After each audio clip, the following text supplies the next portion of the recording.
Apa motivasi Bapak sehingga Bapak menulis buku? Jadi menulis itu adalah tanda sebenarnya. Jadi kalau kita menulis itu, maka itu artinya kita menitipkan ilmu kepada orang lain. Jadi kita harus menulis apa saja itu harus dilakukan. Menulis status, menulis cerpen, menulis sesuai dengan kemampuan kita. Jadi kita harus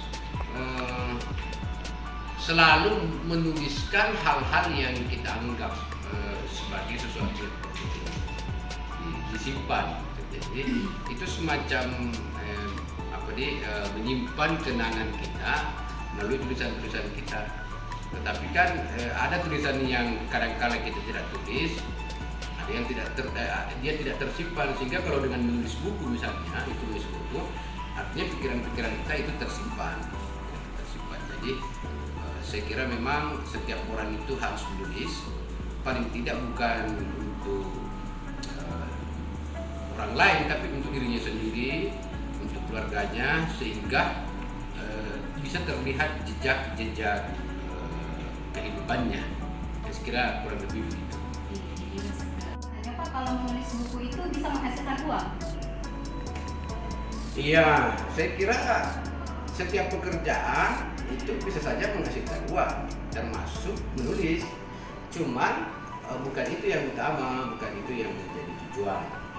Jadi kita kalau misalnya menulis saja, tetapi bukan berniat menyimpan atau melakukan sesuatu itu karena ini mendapatkan uang.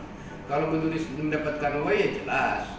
Misalnya ketika kita menulis buku mendapatkan royalti bahkan bisa juta sampai puluhan juta, itu pasti. Dan setiap orang yang menulis, apalagi sudah menulis banyak, itu pasti akan mendapatkan berbagai keuntungan. Tetapi tentunya yang terpenting, uang itu penting, tapi yang utama itu adalah menyebarkan pengetahuan, menyebarkan ilmu, menuliskan pikiran-pikiran kita sehingga orang tahu bahwa seperti inilah pikiran kita, atau orang bisa memahami bahwa seperti itulah suatu keadaan.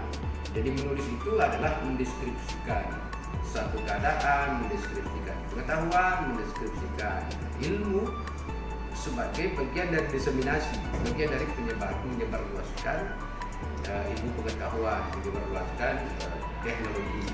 Jadi memang menulis itu adalah sebuah keniscayaan, sebuah keharusan yang harus dilakukan oleh siapapun, mau dia tidak memiliki sekolah yang tinggi, termasuk juga sarjana, harusnya dia sudah bisa menulis apa saja. Jadi skripsi misalnya salah satu bentuk tulisan itu tidak bisa dibaca orang lain, tapi kalau menulis novel, menulis artikel, menulis jurnal, itu insya Allah orang akan membaca. Apakah menulis buku itu menjadi sebuah kewajiban seorang dosen? Menulis itu sebenarnya jangankan dosen, bahkan menjadi tanda kutip kewajiban bagi seluruh manusia, apalagi dosen. Dosen itu adalah simbol akademik. Jadi kalau mau melihat kapasitas seorang dosen, maka seharusnya dilihat dari tulisannya, dilihat dari beberapa tulisan yang sudah ditulis, berapa buku yang sudah ditulis, berapa karya sudah dipersembahkan, dan itu menjadi keharusan saya kira setiap dosen. Dan undang-undang itu menjamin seperti itu, bahwa setiap dosen itu wajib menghasilkan satu karya, termasuk di dalamnya menulis buku. Jadi kalau misalnya ada dosen menulis buku, saya mengibaratkan itu bukan menambah pekerjaannya, tetapi memang bagian dari pekerjaannya. Jadi dia harus melakukan itu. Apalagi dosen itu adalah simbol sebagai guru yang paling tinggi. Jadi sebagai akademisi, sebagai sebagai orang yang memang menduduki jabatan secara akademik paling tinggi di universitas, di kampus, itu seharusnya dosen itu menulis. Ya, cuman memang sampai pada hari ini kendalanya adalah mungkin banyak di antara dosen itu belum merasakan maslahat baik secara langsung maupun secara dalam hal ini bentuk penghargaan mungkin yang masih relatif rendah, sehingga kebanyakan dosen itu malas untuk Tetapi mau ada masalah atau tidak, mau ada uangnya atau tidak, seharusnya dosen itu menulis apa saja, termasuk menulis buku, dan bisa disampaikan kepada mahasiswa, disampaikan kepada setiap orang, dan disebarluaskan ke dalam rangka menyebarluaskan informasi, ilmu pengetahuan dan teknologi. Saya kira setelahnya di situ. Nah, yang terakhir Pak, apa pesan Bapak kepada mahasiswa?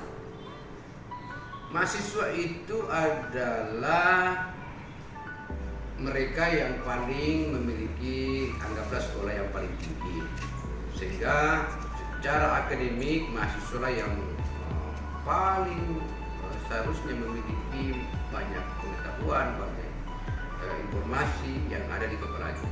Nah, mahasiswa harus betul-betul menjadikan momentum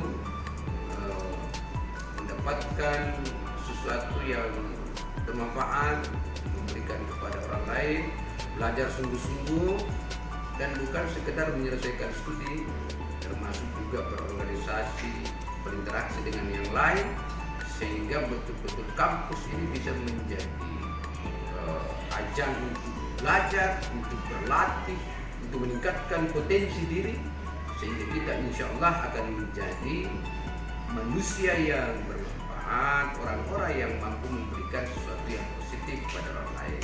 Nanti kalau menjadi sarjana insya Allah juga tidak hanya menghasilkan skripsi, tetapi nanti juga ilmu yang diperoleh selama belajar di kampus itu bisa disampaikan kepada orang lain, dan itu yang paling penting diamalkan ilmu-ilmu itu, termasuk juga ditulis ilmu itu, sehingga dia tidak sekedar melewati masa-masa beberapa tahun di kampus untuk dirinya, tapi yang terpenting adalah untuk orang lain.